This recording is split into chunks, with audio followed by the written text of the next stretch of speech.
Hey everyone, this is Kerry with Project Nerd. I'm here at the Tallgrass Film Festival interviewing Adrian with a movie called The Company You Keep.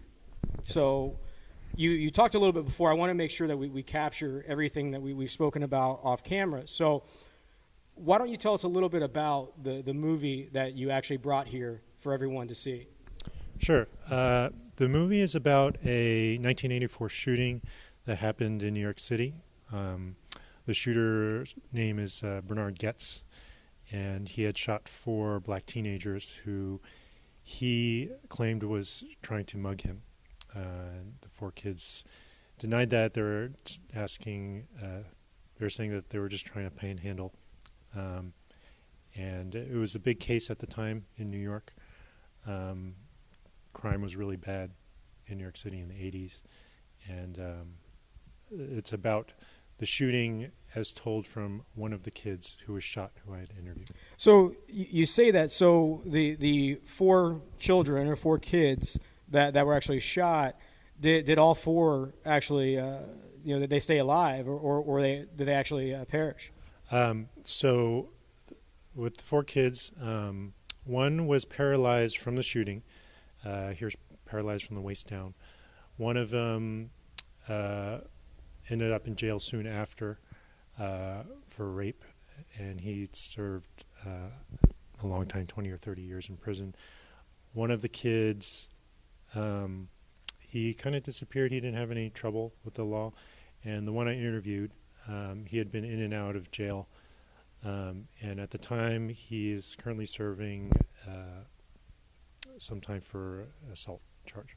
So why did you decide to tackle something of this magnitude? This seems to be a very difficult topic to really kind of portray in I believe the movie is a total of 6 minutes. Is that right? 8 minutes. 8 minutes. Yeah. So you take a topic on that really brings out, probably a large amount of emotion, not only for the audience, but for the people that are still impacted by the story.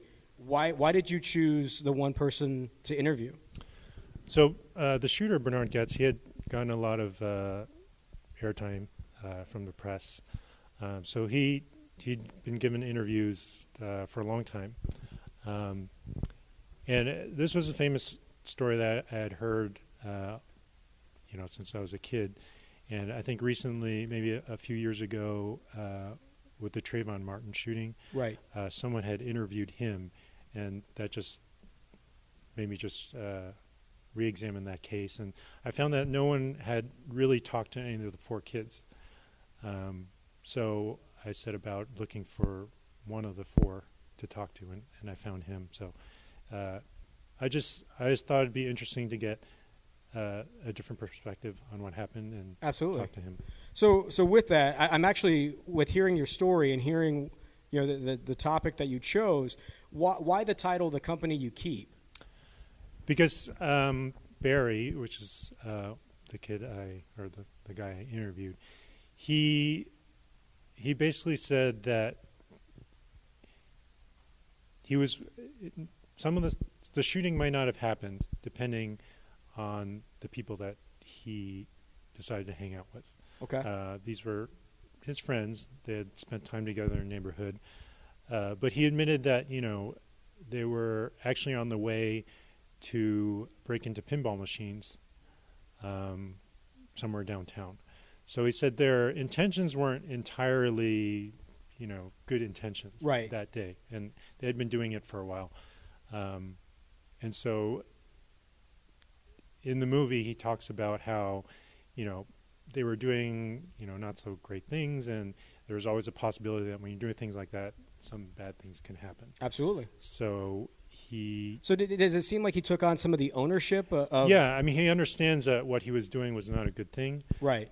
So the only thing was that he didn't think that what happened, which was being shot, didn't really reflect what they were trying to do. Absolutely. So it's more like the magnitude of what happened. Yeah, it's a very difficult topic to take on, and if I remember correctly, this is your first film. Is that right? Yes. So this is a very difficult topic to take on, also for your first film. So with our audience out there, where would they be able to actually view the company you keep? Right now, as I'm going through the festival circuit, I have a little teaser out that you can find through my production company's website, which is stoneagefilms.com. Okay. And once I get through the festival, I plan to release it online. Perfect. Well, Adrian, I really appreciate your time. I really appreciate you bringing a story like this back into the public's view.